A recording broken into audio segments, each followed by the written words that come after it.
Rebonjour, comme d'habitude, Mwana Musundi.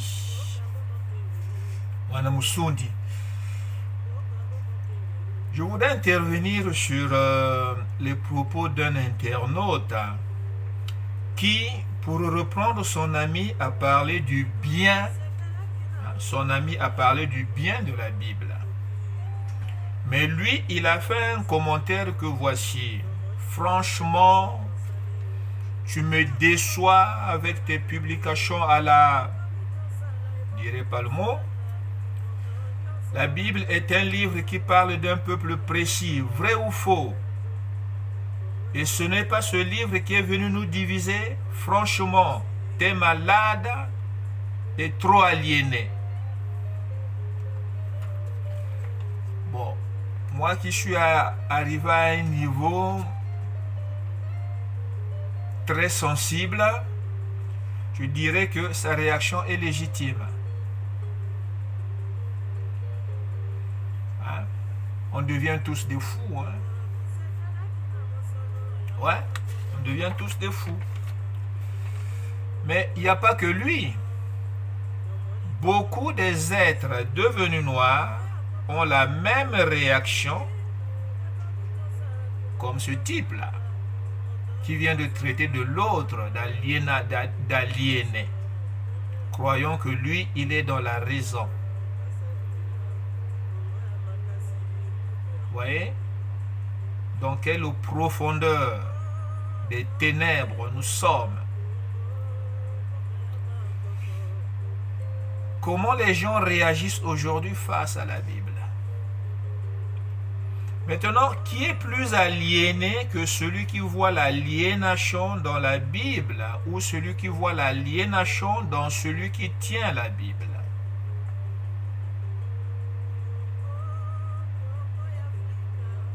Hein? D'autre part,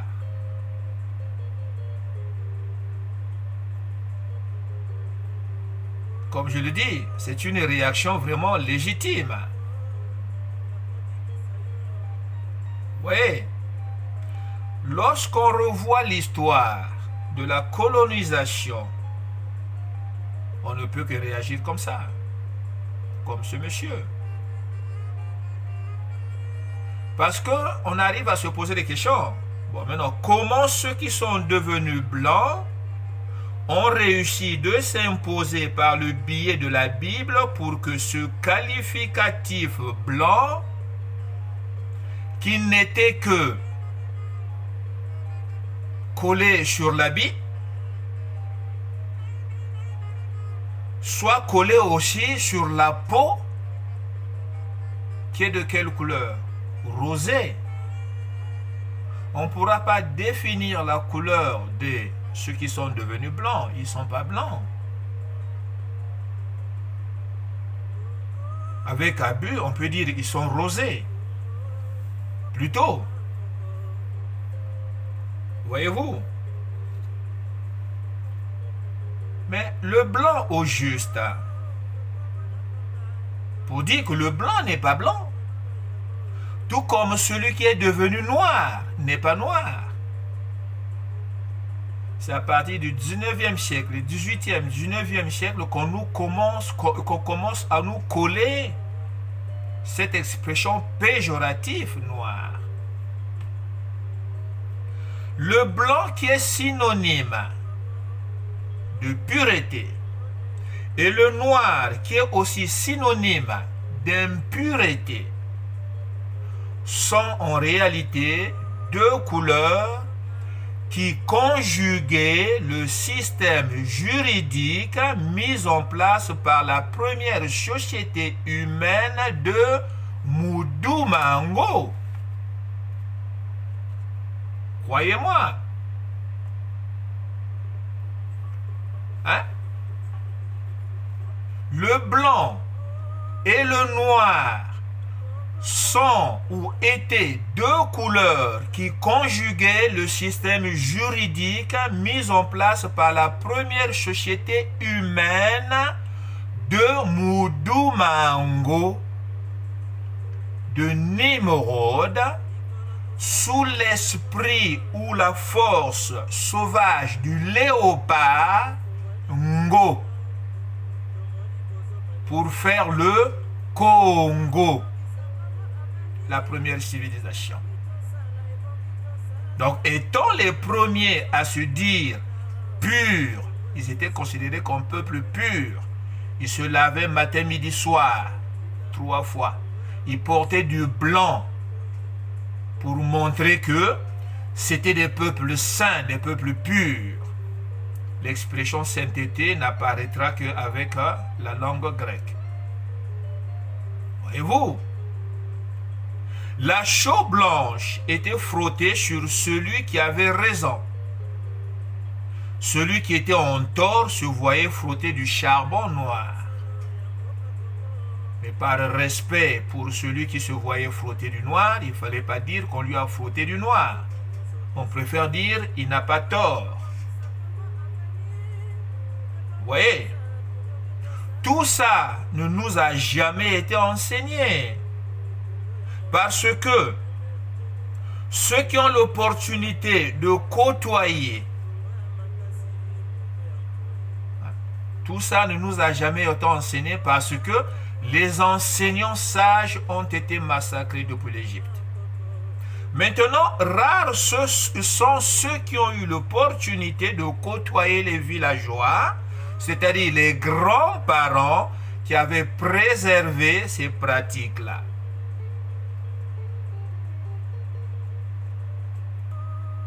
Oui. Hein? Une partie de ces pratiques respirant justice ont été préservées par nos parents, mais au village. Et on les sous-estimait. Voyez-vous? Comment la justice était rendue? Par le noir et le blanc. Ou encore, qui serait capable de donner l'explication sur le veuvage en noir, contrairement à celle qui est dans le veuvage en blanc? Qui de notre génération ou de nos grands frères saura donner la différence, saura expliquer ça? Personne. Vous voyez comment la route de la perdition est sur une pente raide. Bon, bref, pour revenir à notre frère perdu, nous voyons que l'aliénation chez l'autre qui tient la Bible, soulevant une question qu'il a posée. La Bible est un livre qui parle d'un peuple précis, vrai ou faux? Moi, je dirais faux. Je dirais faux. Faux. Quel est ce peuple précis? Hein? Par superstition, on n'ose pas aussi citer ce peuple-là. Le premier peuple dans la Bible dont il est fait mention, c'est le peuple Congo. Fouillons bien. Le premier passage de la Bible contredit la mythologie Congo.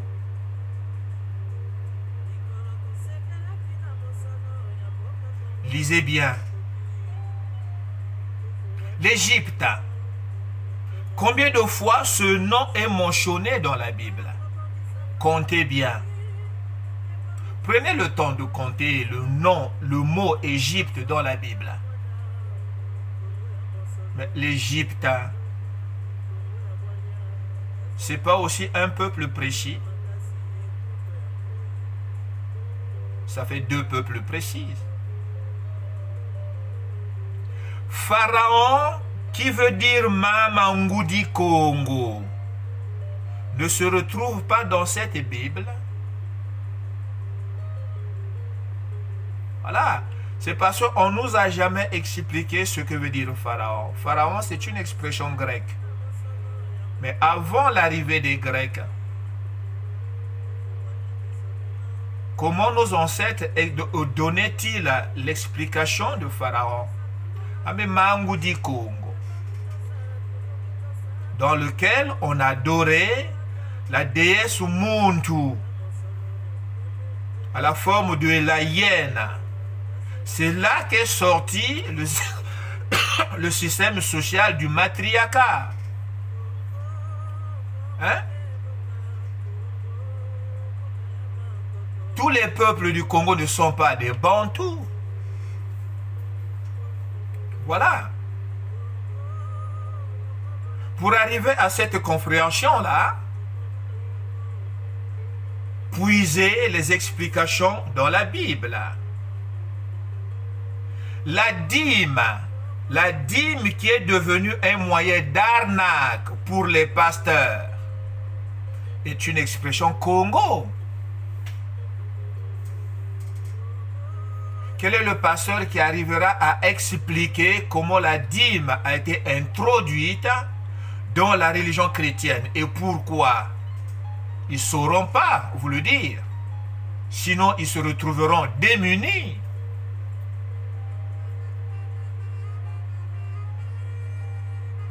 Voyez-vous?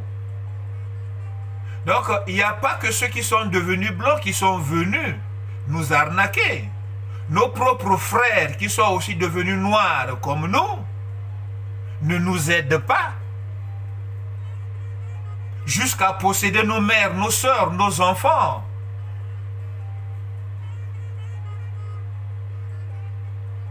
Ce n'est pas une cause de division, ça. Hein? Le nom monde, qui est un terme générique désignant toutes les communautés de la terre, ce mot vient de Mudumango. Munduango. Vous prenez Mundu, les sociétés de Ngo. Mundu, qui donne en latin mundus, sortira monde en français.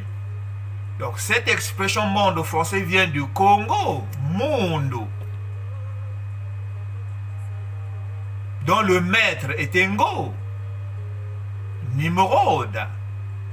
De son vrai nom, Nimrod, est retrouvé aussi dans la Bible. C'est Sinéar, l'enfant de Cush. Cush est l'ancêtre des Congo.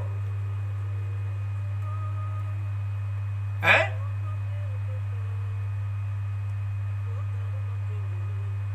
Moïse, le premier écrivain de la Bible, va utiliser l'alphabet Congo, Mangalanganza, pour écrire l'histoire en hébreu. Hébreu est aussi une expression Congo qui va placer Abraham dans une position inférieure, contrairement au Congo qui vivait dans des sociétés qui se prenaient pour des peuples purs.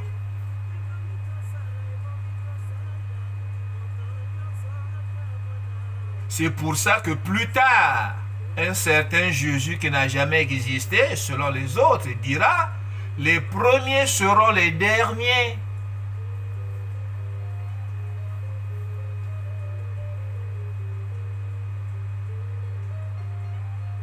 L'histoire Congo est dans la Bible, mes frères.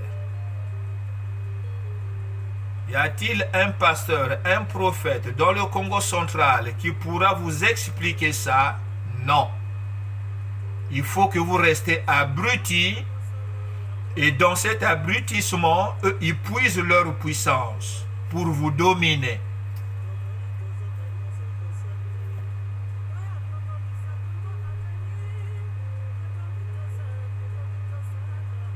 Voilà, mes frères.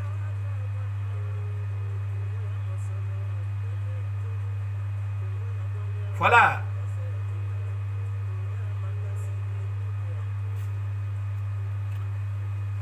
C'est tout, hein?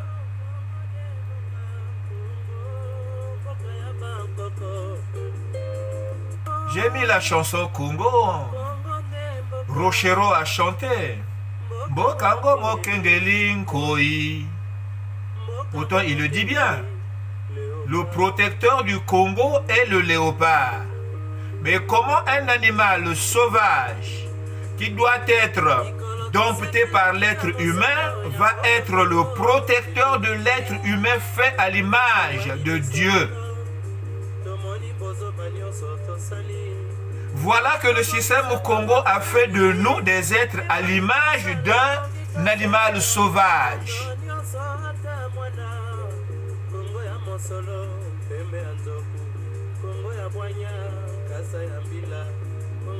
Hein?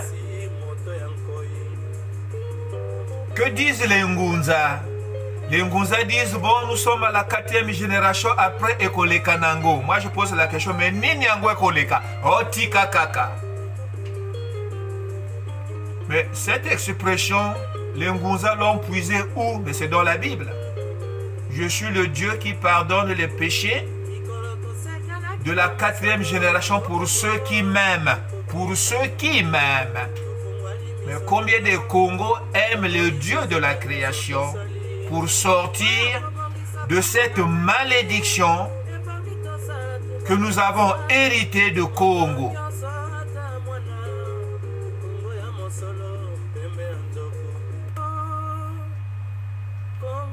Écoutez.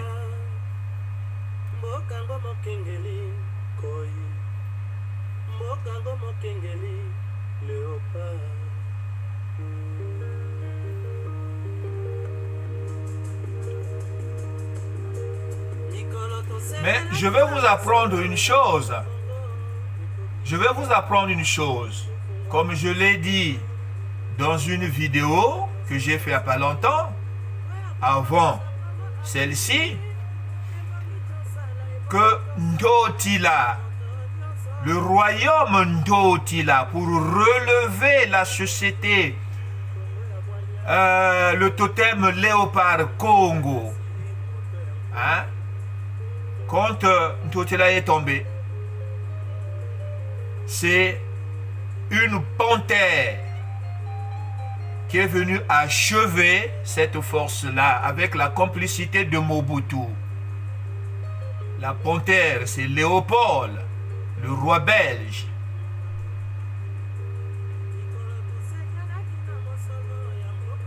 Vérifiez. Y a-t-il un prophète, un pasteur qui pourra expliquer cela?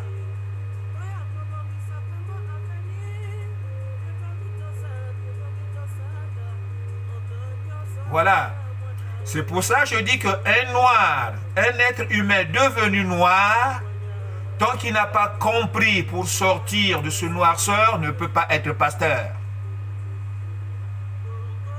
La question que je pose moi, y a-t-il un pasteur, qu'il soit blanc, noir, d'expliquer ou de traduire en un ou deux mots ce que veut dire spiritualité? Que veut dire spiritualité en Congo? Spiritualité veut dire quoi en Congo? Ne cherchons pas mille et une explications. Le mot spirituel en Congo veut dire quoi?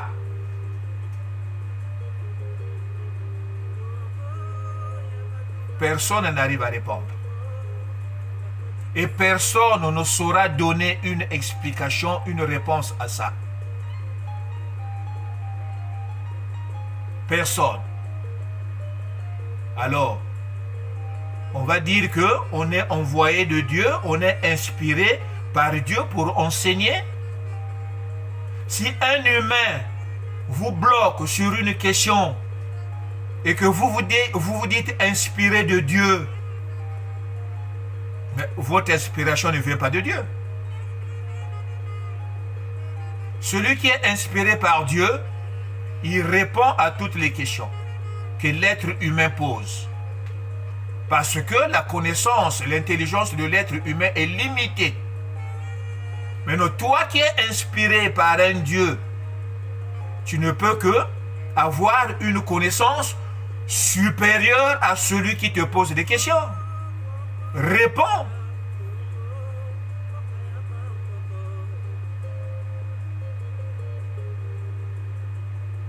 La Bible est un livre dans lequel vous retrouvez les détails de l'historicité Congo afin de savoir d'où est-ce que nous venons et où est-ce que nous allons.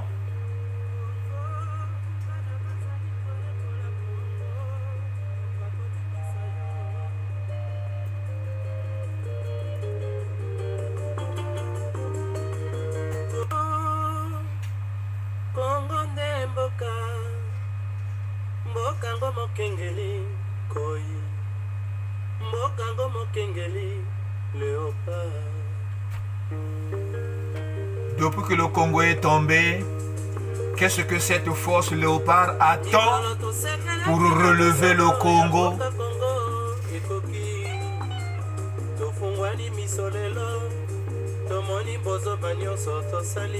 Est-ce que tomoni bozoba? Nani akobongisa Congo? Tokosala to bandela wapi?